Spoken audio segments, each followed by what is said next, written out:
제가 아주 재미난 일이 있었어요. 신나는 일이죠.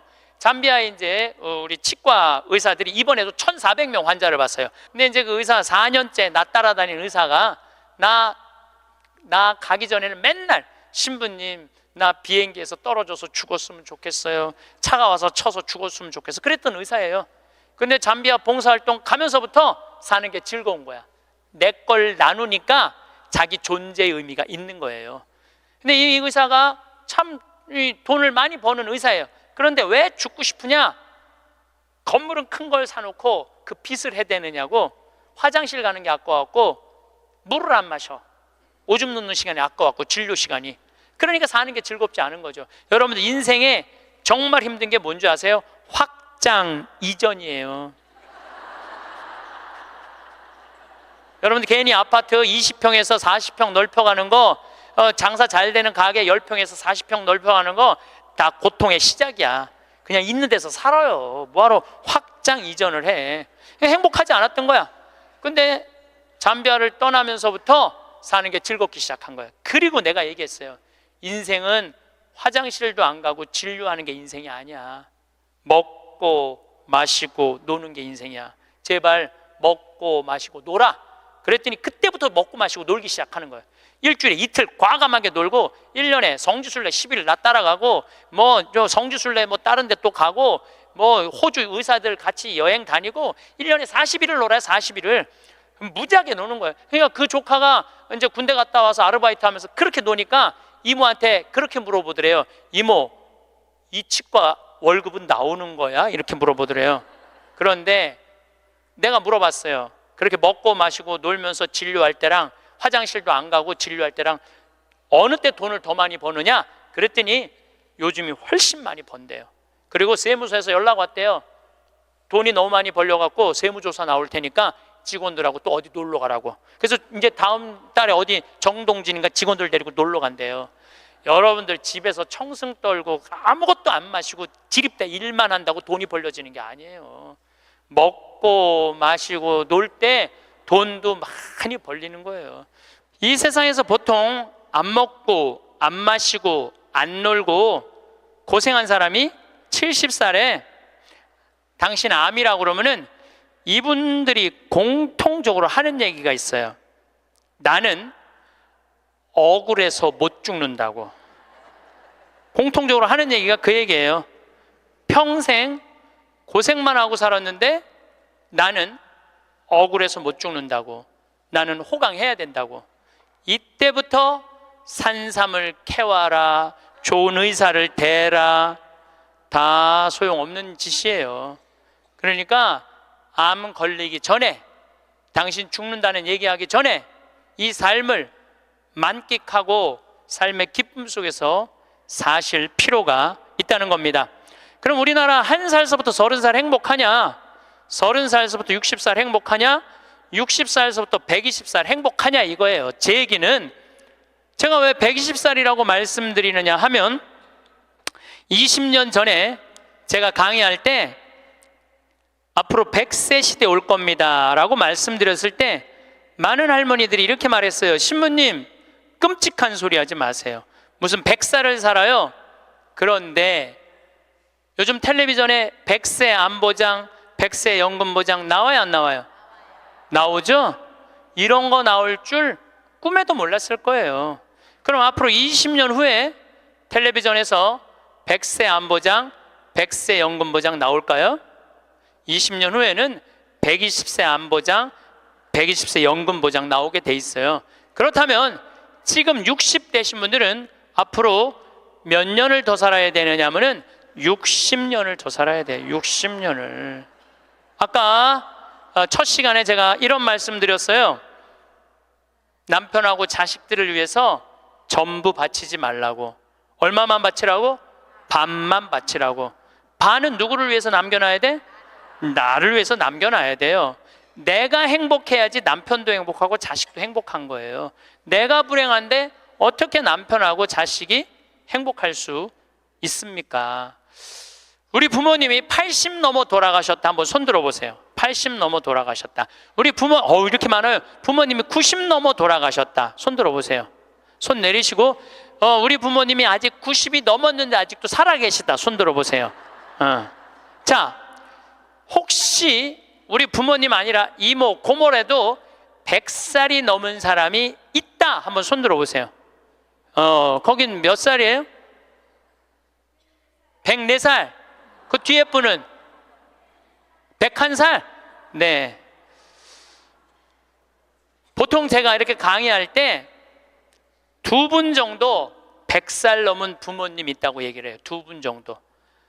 무슨 얘기냐면은 지금 한국에 100살 넘은 사람이 몇 명이냐면 2만 명이야. 2만 명. 100살 넘은 사람이, 아니 옆에 아무나 100살 넘은 사람이 있으니까 2만 명이 넘어요. 그럼 앞으로 20년 후에는 내가 보기엔 20만 명 훨씬 넘어요. 여기 그 대상자들 전부 앉아 있는 거예요. 대상자들 전부 앉아 있는 거예요.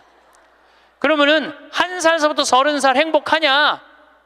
1살서부터 30살은 뭐 해야 되는 나이냐면은 엄마 아빠, 중요한 건 친구들하고 먹고 마시고 놀아야 되는 나이예요. 여러분들, 사람이 되려면 책상 안에서 공부를 해야지 사람이 되는 게 아니에요. 사람이 되려면은 친구들하고 어우러져서 뛰어놀아야지 사람이 돼요. 엄마 아빠랑 그 정을 느끼면서 뜨거운 어머니의 사랑, 아버지의 사랑을 느끼고 살아야지 사람이 되는 거예요. 책상 안에서 공부만 한다고 사람이 되는 게 아니에요. 근데 초등학교 1학년 애가 엄마 아빠 친구들이랑 좀 먹고 마시고 놀라고 그랬더니 엄마 아빠가 이렇게 말합니다. 이놈의 새끼야, 네가 지금 먹고 마시고 놀 시간이 어디 있어? 공부해야지. 초등학교 1학년 애가. 제가 한동안 영어학원을 다녔어요. 잠비아 이제 가느냐고. 영어학원 이제 지하에다 주차를 해놓고 1층에 애들이 타요. 애들이 타면 초등학교 애들이 타는 거죠. 영어학원 온다고 타는데 요만한 애가 가방을 2개를 메요. 앞에 하나, 뒤에 하나. 내가 물어봐요. 너 몇 학년이냐? 초등학교 1학년요. 그래요. 이 가방을 왜 2개냐? 이거 학교 가방, 이거 학원 가방. 딱 그래 애들이. 또 요즘 애들 중에 내가 너무 놀란 애들이 있어. 들어올 때 보면은 가방 안 메고 와요. 여행용 캐리어를 끌고 들어와. 여행용 캐리어를. 네, 캐리어를 끌고 다니는 애도 있어요. 보면은. 이게 초등학교 애가 학원을 13개까지 다니는 애를 봤어요. 얘는 엄마 아빠 친구들이랑 먹고 마시고 놀 시간이 없는 애예요. 중학교 올라가면은요, 중학교 올라가면은 자율학습 해야지, 보충학습 해야지, 학원 다녀야지. 엄마 아빠랑 먹고 마시고 놀 시간이 어디 있어? 얘는, 인간은요 언제 행복하냐면은 먹고 마시고 놀 때 행복한 거예요. 이거는 내가 요즘 인문학 교수들 얘기를 들어보면 결론은 그거야. 근데 너는 나중에 행복해. 넌 지금 나중에 행복하려면 지금 먹고 마시고 놀지 말어. 그래갖고 먹고 마시고 놀지 못하게 해요. 그럼 너 서울대학 가서 먹고 마시고 놀아. 그럼 우리나라 서울대학 가는 애들은, 공부하는 애들의 0.5%만 서울대학을 가요. 99%는 서울대학 못 가요. 99%는 가지도 못할 서울대학 때문에 20년 인생을 다 날려버리는 거예요. 얘네들은 먹고 마시고 놀지 못하는 거예요. 그래서 얘네들 안에 뭐가 없느냐면 기쁨이 없어요. 얘네들 안에 뭐가 없느냐면 행복이 없어요. 친구가 있어야지 사람은 행복한 거예요. 친구가 없는 사람은 판단력이 떨어지게 돼 있어요. 친구가 없는 사람은 정보가 취약할 수밖에 없어요. 여러분들 자식들도 정말로 답답하게 키우고 싶으면 계속 학원 보내면 돼요. 그러니까 제일 중요한 거는 먹고 마시고 노는 거예요. 그럼 얘가 30년 동안 30살 이후부터 너 행복해야 돼. 그 30살부터 얘가 삼성에 취직해갖고 행복할 수 있다고 생각하세요? 우리말에 이런 말이 있어요. 먹어본 놈이 먹고 놀아본 놈이 논다고. 먹고 마시고 노는 것도 아무나 먹고 마시고 노는 게 아니에요. 먹고 마시고 놀 줄 모르면은 얘는 나중에도 행복할 수가 없어요. 나는 직원들한테도 나중에 잘 안 해줘요. 언제 잘해줘? 지금 잘해줘. 지금 잘해주려면 지금 잘해줘. 네.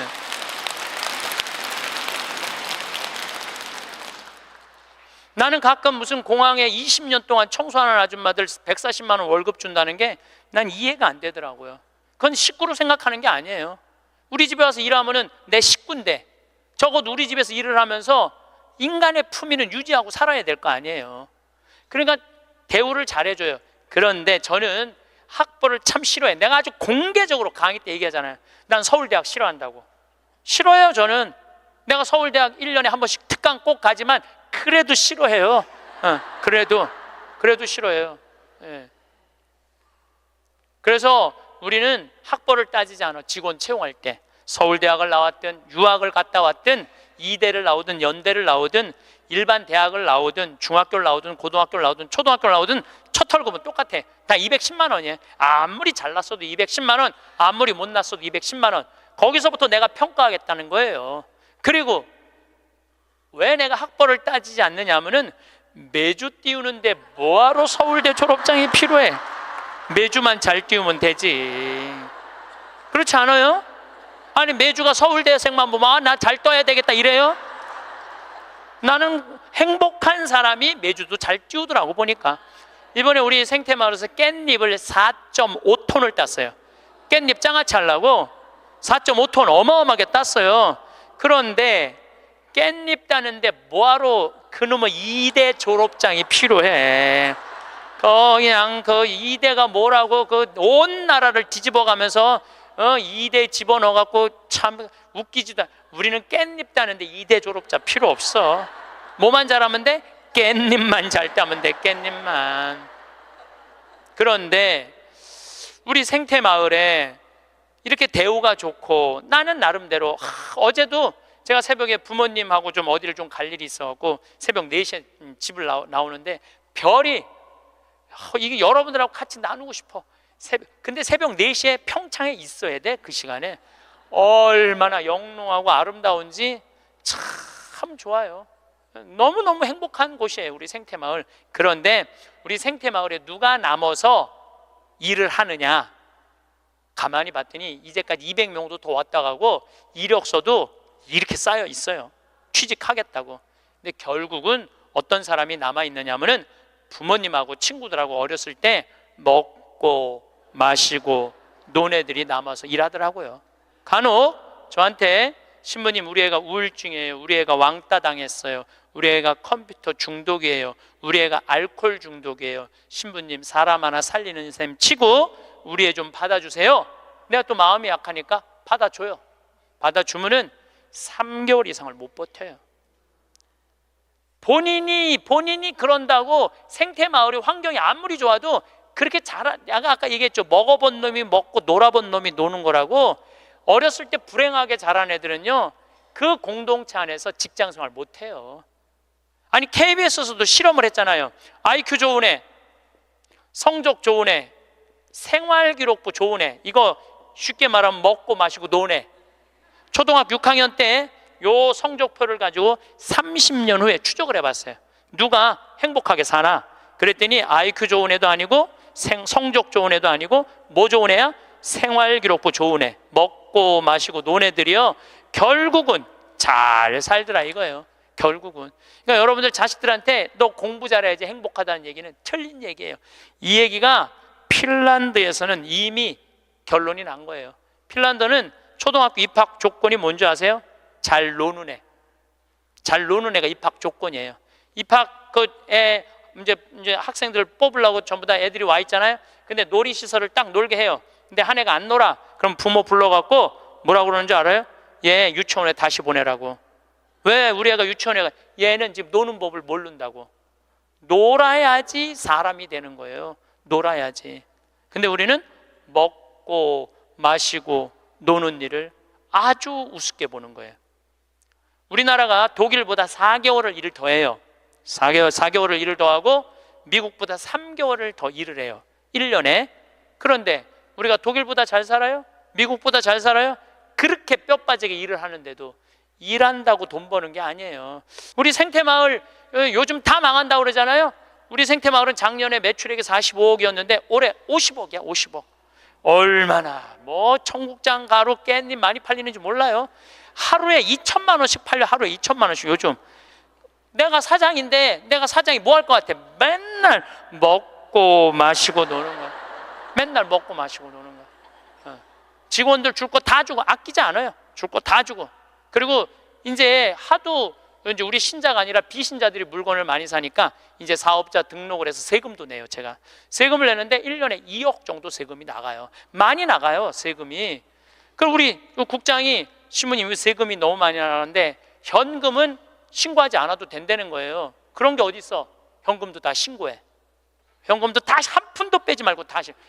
야, 내가 신부로 사는데 왜 머리 복잡하게 살아? 그냥 있는 대로 보고하고 다 살아. 내가 세금 2억 내면은 국가가 그거 갖고 어려운 사람 도와주고 나라 돌아가는 거지. 그걸 그냥 이렇게 감추고 저렇게 감추다가 내가 가끔 우리 이제 세금 다 내요. 그래서 세금이 부담스럽더라고요. 다 한 달에 거의 2천만 원씩 세금이 나가니까. 그런데 텔레비전을 보면은 그 세금 떼어먹는다고, 탈세한다고 대기업 총수들이 막 마스크 쓰고 막 휠체어 막 타고 막 침대에 누워서 막 들어왔다 나갔다 하는 거 보면서 내가 텔레비 보면서 한마디 해요. 내가 뭐라고 그러냐면 내고 살지. 아유, 내가 이렇게 말해요. 내고 살면 되지. 뭘 그렇게 돈이 많은데 그걸 그냥 돈을 아낀다고 나라 돈 빼먹어가면서 어려운 사람 나눠주는 거 빼먹어가면서 세금 내는 것도 내가 보기엔 자선이에요. 세금 내는 것도 국가가 잘 집행해야 되겠지만은 뭐 K 뭐 미르 이건 악다군이에요. 그 돈 없는 기업들한테 그 돈 뺏어가는 건 그건 악다군이 아니에요. 그 돈 갖고 직원들한테 저기 막 보너스나 주고 여행이나 보내주지. 그럼 대한민국이 밝을 텐데. 우리나라 국회의원들이 안 싸우는 날은 언제 안 싸우느냐면 초등학교 교육제도가 바뀌는 거예요. 초등학교 교육제도가 노는 걸로 바뀌는 거. 여러분들 우리는 자녀들한테 행복을 가르쳐야 돼요. 자녀들한테. 근데 우리는 공부를 가르치고 있어. 애들한테 이 세상에 와갖고 행복한 걸 가르쳐야 되는데 공부를 가르치고 있어요. 이거 좀 생각해봐야 될 문제예요. 나는 자식들한테 행복을 가르쳤나 공부를 가르쳤나 한번 생각해봐요. 뭘 가르쳤어요? 공부 가르치지 않았어요? 행복을 가르쳐야죠. 왜 공부를 가르쳐요? 2006년에 우리나라가 1년에 10만 명씩 조기 유학을 보냈어요. 2006년에 그때 조기 유학 분불었어요. 얘네들이 딱 10년 지났어요. 결론이 나와 있어요. 지금 조기 유학 다 실패했어요. 90%가 다 실패했어요. 그러면은 초등학교 4학년, 5학년 애가 조기 유학을 떠나. 그러면 미국에 가면은요 여권 심사대에서 막 영어로 막 물어봐요. 너 여기 왜 왔냐? 며칠 머무를 거냐? 뭐 때문에 왔느냐? 막 물어봐요. 그것도 한국말로 물어봐요? 영어로 물어봐요. 그럼 초등학교 4학년 애가 당황스러울 것 같아요? 안 당황스러울 것 같아요? 당황스럽죠. 그리고 미국에 딱 가갖고 수업을 하면은요 아무리 한국에서 영어 공부 열심히 잘해도 못 알아들어요. 얼마 동안? 1년 동안 못 알아들어. 걔가 무슨 죄를 졌다고 1년 동안 말도 못 알아듣는 데서 고생을 해야 돼? 그리고 여러분들 인종차별 여러분들은 잘 모르지만은 저는 정말로 외국을 많이 다니면서 확실하게 인종차별 느껴요. 신부인 난데도 아주 농담하는 애들 많아요. 너 뭐하러 혼자 사느냐? 막 하느님이 네 뭐 애인이냐? 막 이래가면서 웃기지도 않게 인종차별해요. 걔네들이. 그럼 초등학교 4학년 애가 그 인종차별을 다 겪는 거야. 그러면 한국에서 걔한테 유학 한번 보내려고 그러면 9.11 테러 이후부터 미국은 외국인을 공립학교에 받아들이지 않아요. 다 어디에 들어가야 되냐면 사립학교에 가야 돼. 사립학교는 중학교, 고등학교 1년에 4천만 원, 5천만 원이에요. 등록금이. 1년에요. 1년에 4천만 원, 5천만 원이에요. 3년에 5천만 원이 아니고 기숙사비 3천만 원이에요. 방학이 4번인데 거기 못 있어요. 부모 없으면은 한국에 들어왔다 나갔다 해야 돼. 그러면 얘는 혼자 간 애는 계속 들어왔다 나갔다 해야 돼요. 그럼 비행기 값 1,000만 원이야. 그럼 1억이 나가야 돼요. 유학 보내면은. 그럼 우리나라 대기업 연봉 1억이거든요. 1억이면은요 아버지는 아무것도 안 쓰고 얘한테 다 보내야 돼. 아버지는 아무것도 안, 아버지도 먹고 마시고 놀아야 되는 사람인데 그걸 못 하는 거예요. 그러니까 그냥 자식하고 마누라 보내면은요 더 아무것도 못 해. 그러니까 친구들도 하루 이틀 같이 놀아주는 거지. 저녁 같이 술도 못 먹자고 그래요. 내가 기러기 아빠들이랑 술 많이 먹었어 옛날에. 먹어보면 그 얘기를 하면 정말로 가슴이 아파요. 그러면은 하루 이틀 그러다가 이제 혼자 술집에 가는 거야. 혼자 술집에 뭐 장미 뭐 이런 데 가면은 그 아가씨가 아유 사장님 외로워 보여 이렇게 말하면은 내 마음을 알아주는 여자는 이 여자밖에 없구나. 그래서 뭐해? 사랑에 빠지는 거예요. 그걸 남들은 바람 핀다고 그러지. 예. 그래서 바람 피는 거예요. 혼자 외로우니까. 인간은 어쩔 수가 없거든요. 그 시간에 집에 들어가갖고 아이하고 아내하고 해주는 거 맛있게 먹고 마시고 놀았으면 그 사람 바람 안 폈을 거예요. 대기업의 부장 정도 올라갈 사람이면 열심히 산 사람이니까. 그렇죠? 그러면은 애는 학교 가갖고 언어 안 돼, 인종차별 당해. 엄마는 또 미국 가갖고 애 학교 가면은 심심하잖아요. 거기서 또 놀고 있는 또 멀쩡하게 생긴 남자하고 또 외로우시겠어요, 사모님. 그럼 거기서 또 이제 또 바람 피고, 아빠는 한국에서 바람 피고 엄마는 미국 가서 바람 피고, 애는 인종차별 언어에 갖고 정신 우울증에 걸리고, 그런 일이 벌어진다니까요. 한두 집이 아니라니까요. 뭐를 위해서 애를 유학을 보낸 거예요? 뭐를 위해서?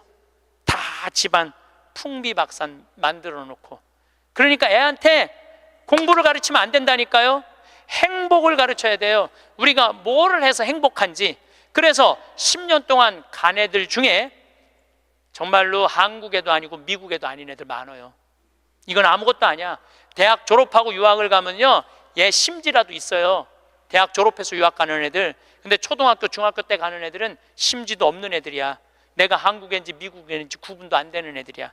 그래갖고 적응 안 되면은 중학교에 가면은 유학 온 한국 애들, 말 안 통하는 영어 안 되는 애들끼리 모여요.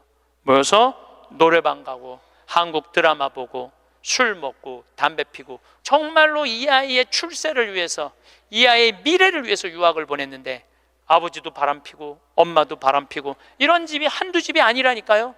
너무너무 많은 거예요. 이런 집이 성공하는 비율은 10%밖에 안 된대요. 10%밖에. 그러니까 90%는 다 망가지는 거야. 그래갖고 이제 한국에 돌아오면은 집안이 완전히 망가진 거야. 애는 집에서 나가지도 않고. 왜냐하면 유학이라는 건 갔다 왔는데 대학을 졸업한 것도 아니고 한국에서 취직되는 것도 아니고, 그러니까 아무것도 못하는 거야. 그래서 나한테 와서 신부님, 얘 좀 고쳐달라는 거야. 자기가 10년 동안 망가뜨려 놓고 나한테 1시간 만에 고쳐달라는 거야. 아, 내 안수하면 손에서 아무것도 안 나오는데 뭘로 고쳐 내가. 그런데 이제는 1년에 10만 명씩 가던 게 이제 3만 명밖에 안 가요. 왜?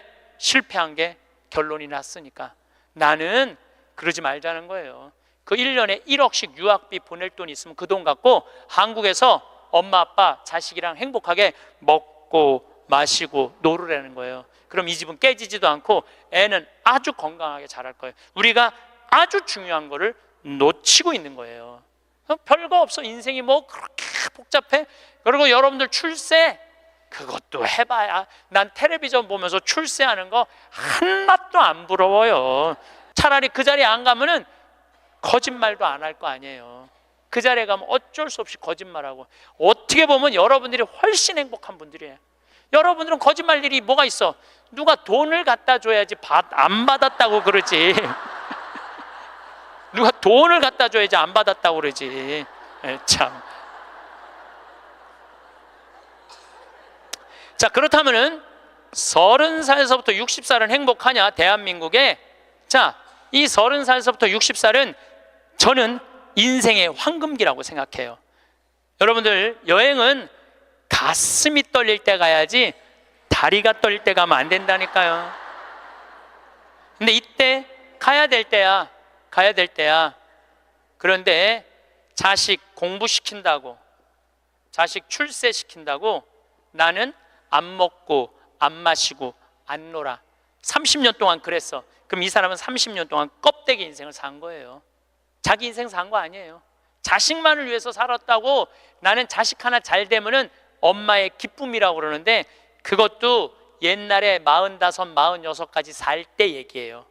이제 여러분들 120살 살면은요, 자식이 90이 돼버려요. 그 자식 출세하는 거 여러분들 행복하고는 아무 상관이 없어요. 70살, 80살 된 자식하고 90살, 100살 된 여러분들하고 아무 상관이 없어요. 어떤 아버지가 딸을 공부를 잘 가르쳐놨어. 서울대학을 졸업해하고 삼성에 취직을 했어. 근데 이 딸이 잘난 척하고 남자 알기를 우습게 알고 시집을 한 거, 혼자 사는 거야. 아버지는 딸이 시집 가갖고 손자도 좀 안겨주고 좋은데 시집 가갖고 자기 호강도 시켜주기를 바랬는데 이게 혼자 사는 거예요. 설날 왔어 딸이. 그래서 아버지가 한마디 해요. 너 뭐가 부족해서 시집 안 가고 혼자 살고 있느냐고. 제발 시집 좀 가라고. 네가 학벌이 부족하냐, 미모가 부족하냐, 뭐가 부족한데 시집을 안 가냐고. 그랬더니 딸이 아버지를 보고 한다는 소리가, 아버지 답답한 소리 하지 말라고. 요즘 시집 가는 게 얼마나 힘든 줄 알아요? 뭐가 힘들어? 넌 부족한 거 없어. 다 갈 수 있어. 그랬더니 아버지 한심한 소리 하지 말라고. 아버지 대통령도 못 간 시집을 내가 어떻게 가? 생각해보니까 대통령도 시집도 못 가고, 시집만 못 가. 요즘 아주 그냥 처지가 아주 곤궁하게 됐잖아요. 뭐 그래, 또 아버지가 질 수가 있어? 그래서 한마디 더 해요. 그래? 그렇다면은 네가 그렇게 시집 안 가고 혼자 살 거면 너도 대통령이라도 좀 해보라고. 아버지도 좀 호강 좀 해보게. 그랬더니 딸이 아버지 보고 한심한 눈으로 쳐봐도 한마디 더 해요. 아버지 답답한 소리 하지 말라고. 뭐가 답답한 소리야? 아버지가 대통령을 했어야지 나도 해볼 거 아니냐고.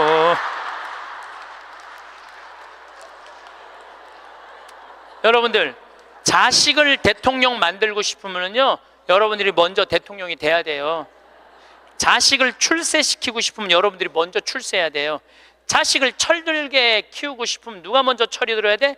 여러분들이 먼저 철이 들어야 돼. 그런데 여러분들이 30살서부터 60살까지 자식 출세만 바란다고 빈 껍데기로 30년을 살았어.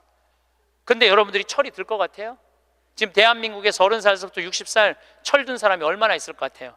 그래서 유학 보내고 자기는 한국에서 바람피고 아내는 미국 가서 바람피고 애는 정신병이 들어요? 철이 안 들은 거예요. 삶의 의미가 뭔지 모르고 살고 있는 거예요. 진정한 삶의 기쁨이, 진정한 삶의 행복이 뭔지 모르고 사는 거예요. 정말로 자식을 행복하게 키우고 싶어? 여러분들이 행복해야 돼요. 여기 이 셰익스피어가 아주 재미난 글을 썼어요. 중년에게 주는 9가지 교훈이라는 글을 썼어요. 한번 이 사람 한 몇 년, 한 400년 전 사람이 쓴 것 같은데 보세요. 첫째, 학생으로 계속 남아 있어라. 배움을 포기하는 순간 우리는 폭삭 늙기 시작한다. 그러니까 여러분들, 학생이기를 포기하면 안 된다는 거예요. 끊임없이 배워야 돼. 애만 배우는 게 아니야. 여러분들 배우셔야 돼요. 공부도 하고. 저는 제가 30살에 환경공학을 공부했어요. 얼마나 좋은 공부였는지 몰라요. 내가 다닌 학교는, 나는 아주대학 산업대학원을 다녔어요. 그런데 요즘 대학원 조금 돈이 좀 들어가서 그렇지 많아요. 가면은 뭐 내가 빵점도 받고 그랬지만은, 그래도 석사학위도 받았어요. 공학 석사학위도. 아주 재밌어요. 그리고 40이 돼갖고 글 쓰는 거 배웠어요. 글 쓰는 거 배워갖고 이 책도 지금 5권인가 책 냈잖아요. 얼마나 좋은지 몰라요. 요즘은 내가 유튜브를 통해서 정말 많이 배우고 있어요. 배우니까 참 재밌어요, 사는 게. 그러니까 여러분들도 배우는 걸 포기하시면 안 돼요. 둘째, 과거를 자랑하지 마라. 옛날 이야기밖에 가진 것이 없을 때 당신은 처량해진다. 삶을 사는 지혜는 지금 가지고 있는 것을 즐기는 것이다. 이거 셰익스피어도 똑같이 말했어. 지금 가지고 있는 것을 즐기는 거야. 지금. 그러니까 뭐 나중도 생각하지 말어. 옛날도 생각하지 말어. 지금 오늘을 즐기면 되는 거예요. 있는 돈 갖고 나중에 쓰려고 그냥 쥐고 있지 말고 쓰세요. 내가 쓰라는 건 사치하라는 게 아니에요. 돈도 규모 있고 멋있게 쓸 수 있거든요. 쓰는 법도 나는 배워야 된다고 생각을 해. 세 번째, 젊은 사람과 경쟁하지 마라. 대신 그들의 성장을 인정하고 그들에게 용기를 주고 그들과 함께 즐겨라. 이것도 참 좋은 얘기 같아요. 그래서 나는 우리 여주에 우리 젊은 신부님들 계속 많이 초청하고 있어요. 함께 같이 하자고. 근데 참 젊은 신부들이 같이 있으면 참 좋아요. 저는 우리 생태마을의 부관장 모임을 한 달에 한 번 꼭 해요. 출신 부관장 신부님들, 그 신부들이 싫어할 수도 있지만은 한 달에 한 번 젊은 신부들을 모이면은 내가 모르는 것 너무너무 많이 알려줘요. 그들과 함께 즐길 수 있는 것만 해도 좋은 거죠. 넷째, 부탁받지 않는 충고는 굳이 하려고 마라. 늙은이의 기우와 잔소리로 오해받는다. 이것저것 챙겨나지 말라는 거예요. 우리 어머니가 그런 거 참 잘하는데 챙겨나지 말라는 거예요. 다섯째, 삶의 철학으로 삶을 철학으로 대체하지 말아라. 삶을 살으라는 얘기예요. 로미오가 한 말을 기억하라.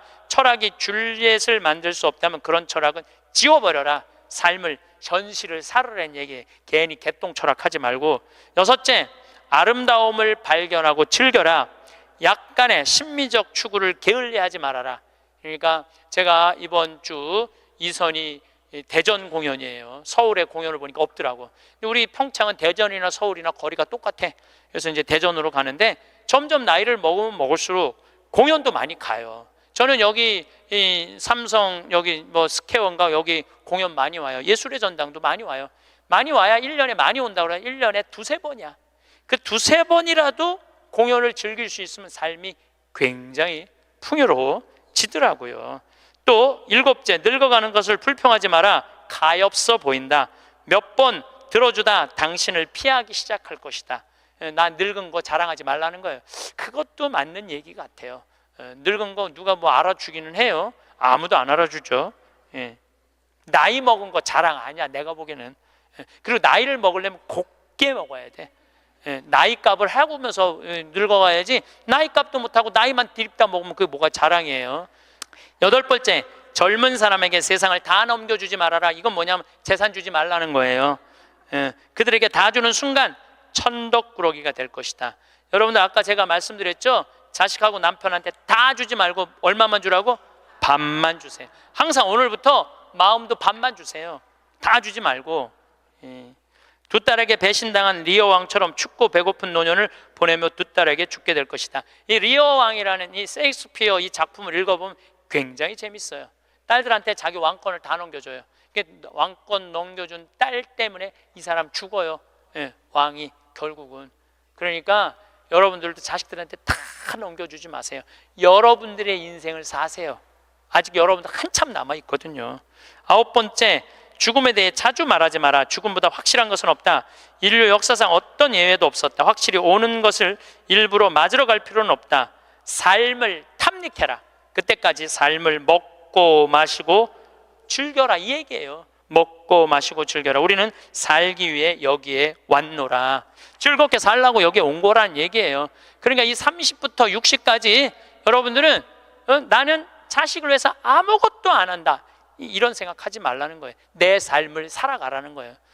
그러면 60살서부터 120살은 행복하냐? 60살서부터 120살 나는 자식한테 바라는 거 하나도 없어. 나는 보상 심리가 없어. 이거 다 거짓말이에요. 자식한테 왜 바라는 게 없어요? 얼마나 많이 바라는데요. 자식이 용돈 안 갖다 주고 전화 안 하고 찾아오지 않으면 섭섭하다고 얘기합니다. 여기 있는 분들 다 그렇게 얘기해요. 얘기 안 하는 분들 거의 없다고 보면 돼요. 그런데 여러분들 60살서부터 120살까지 어떻게 자식이 60년 동안 효도를 할 수가 있어요? 그게 가능하다고 얘기 들어, 그런 생각 드세요? 나는 60년 동안 효도 받아 먹을 거야. 60살서부터 120살까지. 이거는 있을 수 없는 얘기예요. 그리고 늙어서 자식이 효도하면 행복하고 자식이 효도하지 않으면 불행하고. 왜? 늙어서 행복을 자식한테 떠넘겨. 그냥 내가 행복하면 안 돼요? 왜 자식한테 그거 힘든 걸 넘겨요? 그리고 여러분들 자식들 중에 여러분들 집에 태어나고 싶어서 태어난 놈은 한 놈도 없어요. 여러분들이 좋아서 난 거지. 그러니까 뭘로 끝내야 되냐면 키운 걸로 끝내야 돼. 그런데 보상 심리가 있어요. 내 자식이 의사야. 그러면 내 주머니에 돈이 1,000만 원 있어도 이 할머니 절대 너 돈으로 가서 안 사 먹어. 뭐라고 그러냐면, 왜 내가 내 돈 주고 사 먹어? 잘난 의사 있는데. 나는 의사 아들이 와서 사줄 때까지 나는 기다릴 거야. 기다려. 1년이고 2년이고 기다려. 의사 아들이 와서 사줄 때까지. 근데 여러분들 자식이 무슨 무당이야? 막 수술하다가 엄마가 오늘 갈비 먹고 싶어 하네? 내가 가서 갈비 사줘야지. 전화해요. 엄마, 내가 막 수술하다가 생각이 나는데 엄마 오늘 갈비 먹고 싶었지? 내가 오늘 가서 사줄게 라고 전하는 자식은 대한민국에 단 한 명도 없습니다. 지금 70, 80 된 나 갈비 먹고 싶은 거 누구만 알아? 나만 알아요. 여러분들 이걸 아셔야 돼요. 여러분들은 자식 생각밖에 없지만 자식은 여러분들 생각 없어요. 그건 확실합니다. 왜냐면 이게 실험의 결과가 나왔어요. 어떤 실험을 했느냐면 요즘은 사랑의 감정을 촬영할 수 있대요. 그래갖고 할머니들한테 젊은 자식들 사진을 보여주고 뇌파 촬영을 해보니까 막 그냥 뇌파가 난리도 아니라는 거예요. 자식 사랑의 감정 잘된 자식은 좋아갖고 막 난리고 못된 자식은 그게 안타까워갖고 막 난리가 아니라는 거예요. 그러니까 여러분들은 지금 자식 보면은 내가 막 진동을 해, 사랑의 감정이. 그런데 자식한테 늙은 엄마 사진을 보여주고 뇌파 촬영을 해보니까 아무 반응이 안 일어나는데, 내가 이거 KBS에서 봐서, KBS에서 의사들이 실험하는 거를. 그러니까 여러분들은 자식 생각하는 거하고 자식이 여러분들 생각하는 거하고는 이건 차원이 달라요. 차원이 정말 생각 없어요. 저도 어머니 아버지 86, 84살이에요 그런데 내가 막 신부됐을 때, 어머니 60이었을 때 어머니가 그랬어. 늙으면 죽어야 된다고. 그때 이제 효도할 때가 됐는데 죽으면 안 되지. 그래갖고 어머니 아버지 모시고 파리, 로마, 이스라엘, 베이징, 뭐 우리나라 금강산, 백두산, 우리나라 좋다는 데 온천 다 모시고 다녔어요. 왜 모시고 다녔느냐 하면 죽는다니까. 빨리 보여줘야 될 거 아니야, 죽기 전에 5년 동안. 근데 요즘은 어머니가 늙으면 죽어야 돼 그 소리 하면 막 화가 나요. 왜 화가 나냐면 그 얘기한 지 24년이 지났어. 24년 죽을 기미가 안 보여요. 요즘 어떻게 잘 드셔서 그런지 완전히 얼굴이 새색시 같아. 새색시. 얼마나 이쁜지 몰라. 그러니 죽겠어요? 안 죽어요. 그럼 24년을 내가 효도를 할 것 같아요? 5년 하고 끝났어요. 나도 5년 하고. 요즘은 나 강의 막 다니다 보면 한 달 동안 한 번도 생각 안 할 때 있어요. 한 번도. 근데 어머니는 아침에 일어나고 제일 먼저 나 위해서 묵주기도 20단 한대요.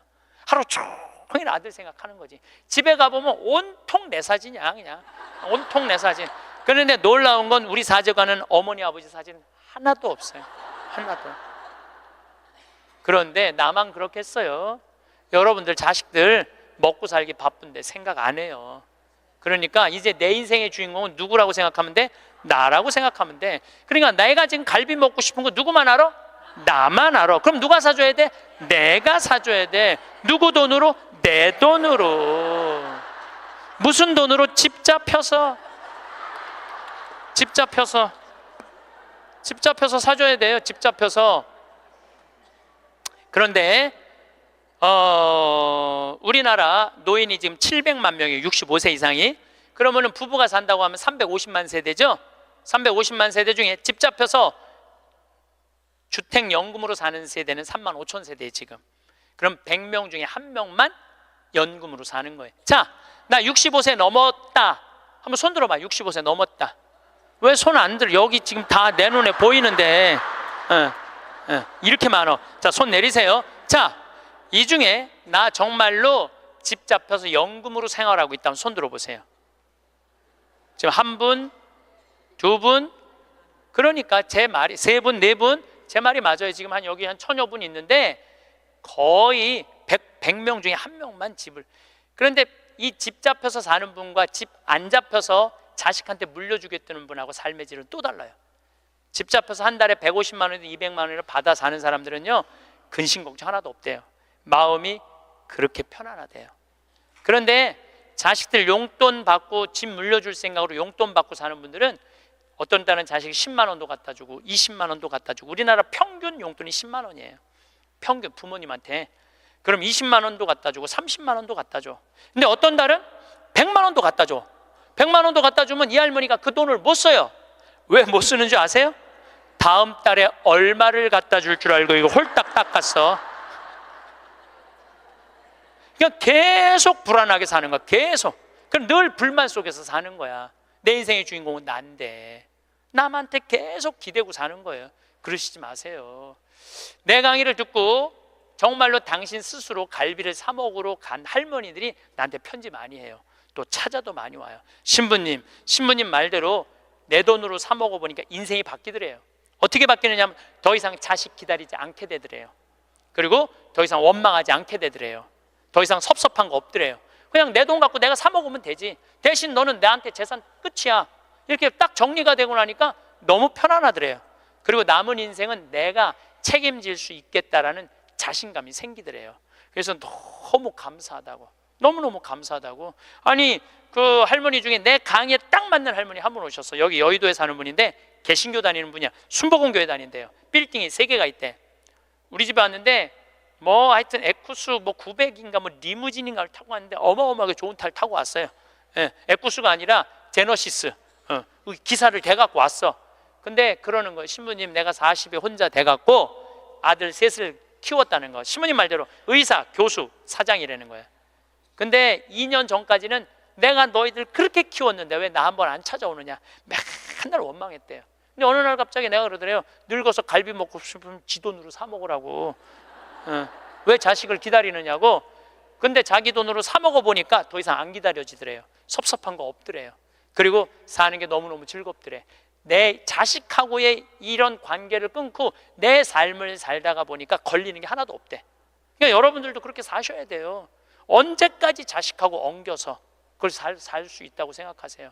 그냥 내 인생의 주인공은 나야. 내가 알아서 살아야 돼. 그래서 여러분들의 인생을 꼭 사시기를 바랍니다. 행복합니다.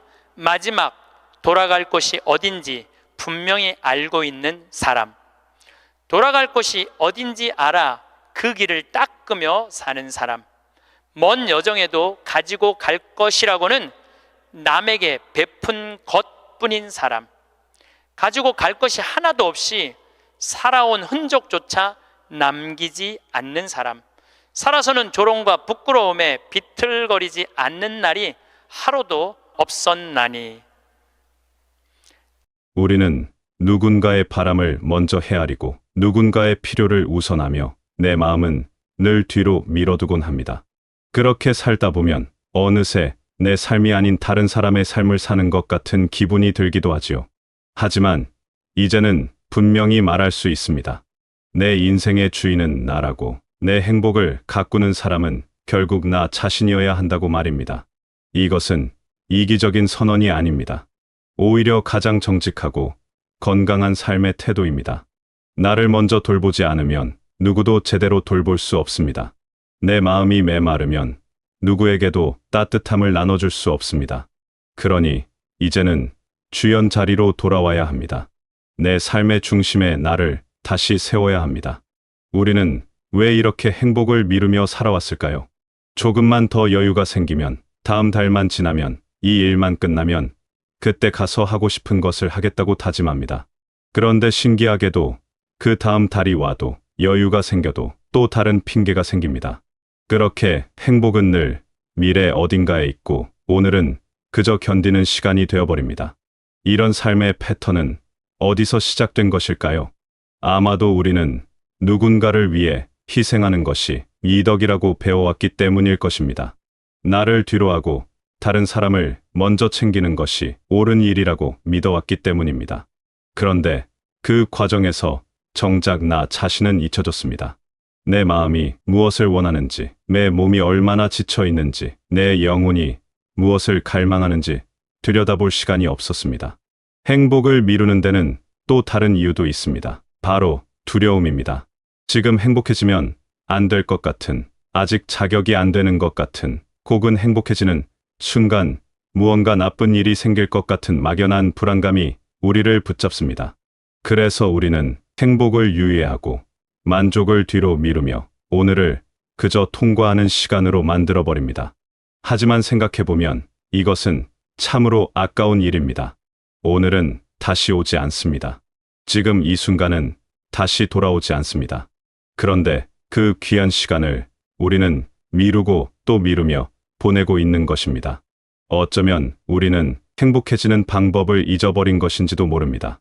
아니, 애초에 제대로 배운 적이 없는 것인지도 모릅니다. 그저 참고 견디는 것만 배웠고 희생하고 인내하는 것만 익혔습니다. 하지만 이제는 달라져야 합니다. 이제는 이런 습관을 멈춰야 합니다. 행복은 미래에 있는 것이 아니라 바로 지금 이 순간에 있습니다. 행복은 현재에 두어야 합니다. 지금 당장 누릴 수 있는 행복은 생각보다 가까이에 있습니다. 아침에 눈을 떴을 때 느끼는 고요함, 창밖으로 들어오는 따스한 햇살, 좋아하는 음식을 천천히 음미하는 시간, 편안한 옷을 입고 집 안을 거니는 여유, 마음 맞는 사람과 나누는 진심, 어린 대화. 이 모든 것이 행복입니다. 거창한 성취나 특별한 사건이 아니어도 괜찮습니다. 행복은 작고 소박한 순간들 속에 숨어 있습니다. 중요한 것은 그 순간들을 알아차리는 것입니다. 그리고 그 순간을 온전히 느끼고 받아들이는 것입니다. 행복은 선택입니다. 불행한 일이 없어서 행복한 것이 아니라 행복한 것들에 집중하기로 선택했기 때문에 행복한 것입니다. 많은 사람들이 행복을 멀리서 찾으려 합니다. 뭔가 대단한 일을 이루어야 행복할 수 있다고 믿습니다. 하지만 진짜 행복은 일상 속에 있습니다. 매일 반복되는 평범한 하루 속에 행복의 씨앗들이 흩어져 있습니다. 그것을 발견하고 키우는 것이 우리의 몫입니다. 좋아하는 음악을 듣는 시간, 산책을 나가 바람을 맞는 순간, 마음이 편안해지는 장소에 머무는 시간, 이런 작은 것들이 모여 행복한 삶을 만듭니다. 행복을 오늘로 당겨야 합니다. 내일이 아니라 오늘, 바로 지금 이 순간부터 행복해지기로 결심해야 합니다. 그것이 내 삶의 주인으로 사는 첫걸음입니다. 행복은 거창한 계획이나 완벽한 조건을 필요로 하지 않습니다. 그저 지금 이 순간에 집중하고 현재를 온전히 느끼는 것만으로도 충분합니다. 그렇다면 어떻게 내 삶을 내가 다시 잡을 수 있을까요? 거창한 변화가 필요한 것은 아닙니다. 작지만 분명한 실천들이 모여 큰 변화를 만들어냅니다. 첫 번째는 하루 중 단 10분이라도 나에게 집중하는 시간을 갖는 것입니다. 아침에 일어나서든 오후 한가한 시간이든 잠들기 전이든 온전히 나만을 위한 시간을 마련하는 것입니다. 이 시간 동안에는 아무것도 하지 않아도 좋습니다. 그냥 가만히 앉아 내 마음을 들여다보는 것만으로도 충분합니다. 오늘 내 기분은 어떤지, 내 몸은 어디가 불편한지, 내 마음은 무엇을 원하는지 조용히 들어보는 것입니다. 이런 시간이 쌓이면 나 자신을 더 잘 이해하게 되고 내가 진정으로 원하는 것이 무엇인지 알게 됩니다. 자신과 대화하는 시간을 갖는다는 것은 나를 존중하는 첫 번째 방법입니다. 내 내면의 소리를 듣지 않고서는 진정한 행복을 찾을 수 없기 때문입니다. 두 번째는 미루지 않는 작은 경험을 누리는 것입니다. 가고 싶었던 곳이 있다면 오늘 가보는 것입니다. 먹고 싶었던 음식이 있다면 오늘 먹어보는 것입니다. 하고 싶었던 일이 있다면 오늘 시작해보는 것입니다. 물론 모든 것을 당장 할 수는 없습니다. 하지만 적어도 하나씩은 실천할 수 있습니다. 작은 실천이 쌓이면 삶이 달라집니다. 내일로 미루는 습관에서 벗어나 오늘을 사는 삶으로 바뀝니다. 그리고 그 과정에서 우리는 내 삶의 주도권을 되찾게 됩니다. 내가 사고, 내가 결정하고, 내가 행동하는 삶. 그것이 주인공으로 사는 삶입니다. 작은 경험 하나하나가 쌓여 큰 변화를 만들어냅니다. 오늘 하루를 의미 있게 보내는 것. 그것이 바로 인생을 의미 있게 사는 방법입니다. 세 번째는 남의 기준이 아닌 내 감정 기준으로 하루를 설계하는 것입니다. 우리는 너무 오래 남들의 기준에 맞춰 살아왔습니다. 이 정도는 해야 한다. 이것은 하면 안 된다. 이렇게 사는 것이 정상이다. 수많은 기준들이 우리를 올감했습니다. 하지만 이제는 그 기준들을 내려놓아야 합니다. 대신 내 감정을 기준으로 삼아야 합니다. 이것을 하면 내가 기분이 좋은가? 이 사람을 만나면 내 마음이 편안한가? 이 일을 하면 내가 만족스러운가? 이런 질문들을 스스로에게 던지고 솔직하게 답해야 합니다. 그리고 그 답에 따라 선택해야 합니다. 다른 사람이 뭐라고 하든, 세상이 어떤 기준을 제시하든 나의 감정과 마음이 가장 중요한 기준이 되어야 합니다.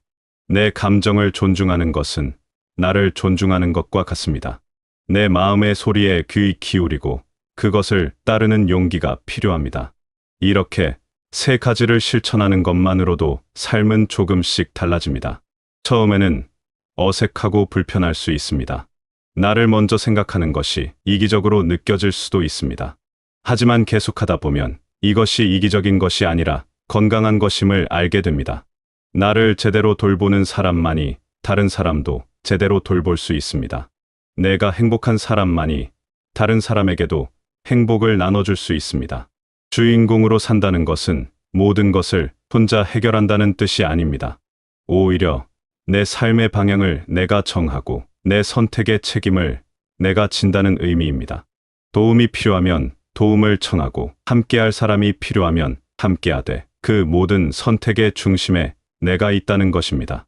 주인공으로 살기 위한 이런 행동들은 거창하지 않습니다. 매일매일 작은 선택들의 연속일 뿐입니다. 하지만 그 작은 선택들이 모여 인생이 됩니다. 매일 나를 먼저 생각하고 매일 행복을 미루지 않고 매일 내 감정을 존중하는 선택을 하다 보면 어느새 삶 전체가 달라져 있습니다. 더 이상 누군가의 조연이 아닌 내 인생의 당당한 주인공으로 서 있는 자신을 발견하게 됩니다. 그리고 그때 비로소 깨닫게 됩니다. 행복은 먼 곳에 있는 것이 아니라 늘 내 안에 있었다는 것을, 다만 그것을 들여다보고 꺼내는 용기가 필요했을 뿐이라는 것을, 내 안에 있는 행복의 씨앗을 발견하고 키우는 것, 그것이 바로 주인공으로 사는 삶입니다. 행복을 이루지 마세요. 내 인생의 주인공은 언제나 오늘의 나입니다. 어제의 나도 아니고 내일의 나도 아닙니다. 바로 지금 이 순간의 나입니다. 지금 이 순간 내가 무엇을 느끼고 무엇을 원하고 무엇을 선택하는가가 중요합니다. 과거에 어떻게 살았든 미래에 무엇이 기다리고 있든 지금 이 순간을 어떻게 사느냐가 삶의 질을 결정합니다. 그러니 더 이상 행복을 뒤로 미루지 마세요.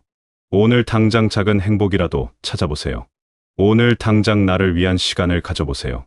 오늘 당장 내 마음의 소리를 들어보세요. 지금 이 순간부터 여러분의 삶은 달라질 수 있습니다. 단 한 번의 선택으로도 삶의 방향은 바뀔 수 있습니다. 여러분의 오늘은 여러분이 살려야 빛납니다. 누구도 대신 살아줄 수 없습니다. 아무리 사랑하는 사람이라도, 아무리 가까운 사람이라도 여러분의 오늘을 대신 살 수는 없습니다. 오직 여러분만이 여러분의 오늘을 살 수 있습니다. 그러니 소중히 살아야 합니다. 의미 있게 살아야 합니다. 행복하게 살아야 합니다. 그것이 나 자신에게 줄 수 있는 가장 큰 선물입니다. 그리고 그 선물은 결국 주변 사람들에게도 전해집니다. 행복한 사람 곁에는 행복이 머물고 당당한 사람 곁에는 당당함이 전해지기 때문입니다. 내가 행복하면 그 행복은 자연스럽게 다른 사람들에게도 퍼져나갑니다. 이것이 바로 나를 먼저 사랑해야 하는 이유입니다. 삶은 한 번뿐입니다. 이 진리는 너무나 단순하지만 우리는 자주 잊고 삽니다. 다시 한번 기회가 주어진다고 생각하며, 나중에 해도 된다고 생각하며, 지금이 아니어도 괜찮다고 생각하며 살아갑니다. 하지만 지금이 아니면 언제일까요? 오늘이 아니면 어느 날일까요? 우리에게 주어진 시간은 생각보다 짧고 우리가 가진 순간들은 생각보다 소중합니다. 그러니 더 이상 미루지 말고, 더 이상 유예하지 말고 지금 바로 시작해야 합니다. 내 삶의 주인으로 살기 시작해야 합니다. 매 순간을 온전히 살아내고 매 순간을 의미 있게 채워가야 합니다. 그것이 바로 주인공으로 사는 삶입니다. 여러분은 그럴 자격이 충분합니다. 행복해질 자격, 만족할 자격, 편안할 자격이 있습니다. 누군가를 위해 희생한 시간이 많다고 해서, 누군가를 돌보는데 힘을 쏟았다고 해서 이제 여러분 자신을 돌보는 것이 이기적인 것은 아닙니다. 오히려 그것은 마땅한 권리이자 책임입니다. 나 자신을 사랑하고 돌보는 것은 모든 관계의 기초가 됩니다. 나를 제대로 사랑하지 못하는 사람이 어떻게 다른 사람을 제대로 사랑할 수 있겠습니까? 나를 제대로 돌보지 못하는 사람이 어떻게 다른 사람을 제대로 돌볼 수 있겠습니까? 나를 사랑하는 것은 모든 사랑의 출발점입니다. 이제는 여러분 자신에게 돌아와야 할 때입니다. 내 마음의 소리를 듣고 내 감정을 존중하고 내 욕구를 인정해야 할 때입니다. 그것이 이기심이 아니라 자기 존중입니다. 그것이 나약함이 아니라 용기입니다. 나를 먼저 생각하는 용기, 내 행복을 선택하는 용기, 내 삶의 주인이 되는 용기. 이 용기가 여러분의 삶을 완전히 바꿔놓을 것입니다. 조연에서 주연으로, 구경꾼에서 주인공으로, 수동적인 삶에서 능동적인 삶으로 변화시킬 것입니다. 그 변화는 생각보다 크고 강력합니다. 한 번 주인공이 되면 다시는 조연으로 돌아가고 싶지 않을 것입니다. 시작은 작아도 괜찮습니다. 오늘 단 10분, 나만을 위한 시간을 가져보세요. 오늘 단 하나, 미뤄왔던 작은 행복을 실천해보세요. 오늘 단 한 번, 내 감정을 기준으로 선택해보세요. 그 작은 시작이 큰 변화의 씨앗이 됩니다. 그리고 그 씨앗은 시간이 지나며 자라나 여러분의 삶 전체를 아름답게 물들일 것입니다. 행복한 나무가 되고 만족스러운 숲이 되고 평화로운 정원이 될 것입니다. 작은 변화가 모여 큰 변화를 만들어냅니다. 작은 행복이 모여 큰 행복을 만들어냅니다. 여러분은 여러분의 인생에서 가장 중요한 사람입니다. 이 사실을 절대 잊지 마세요. 다른 누구도 아닌 바로 여러분이 가장 중요합니다. 여러분의 행복이 중요하고 여러분의 만족이 중요하고 여러분의 평화가 중요합니다. 그것을 지키고 가꾸는 것은 여러분의 권리이자 의무입니다. 그러니 이제부터라도 당당하게 주인공으로 살아가세요. 여러분의 무대에서 여러분이 주연을 맡아야 합니다. 여러분의 이야기에서 여러분이 중심이 되어야 합니다. 그것이 바로 여러분이 마땅히 누려야 할 삶입니다. 마지막으로 꼭 기억하세요. 행복은 조건이 아니라 선택입니다. 무엇이 갖춰져야 행복한 것이 아니라 지금 이 순간을 행복하다고 느끼기로 선택하는 것입니다. 오늘을 소중히 여기고 현재를 온전히 누리고 나 자신을 사랑하기로 선택하는 것입니다. 그 선택이 여러분의 삶을 바꿉니다. 여러분은 충분히 가치 있는 사람이고 충분히 사랑받을 자격이 있으며 충분히 행복할 권리가 있습니다. 그러니 더 이상 망설이지 마시고 지금 당장 여러분 자신을 위한 선택을 해보세요. 여러분의 행복은 여러분이 만들어가는 것입니다. 그 누구도 여러분을 대신해서 행복하게 해줄 수 없습니다. 오직 여러분만이 여러분을 행복하게 할 수 있습니다. 오늘부터 내 인생의 진정한 주인공으로 당당하게 살아가시길 바라겠습니다.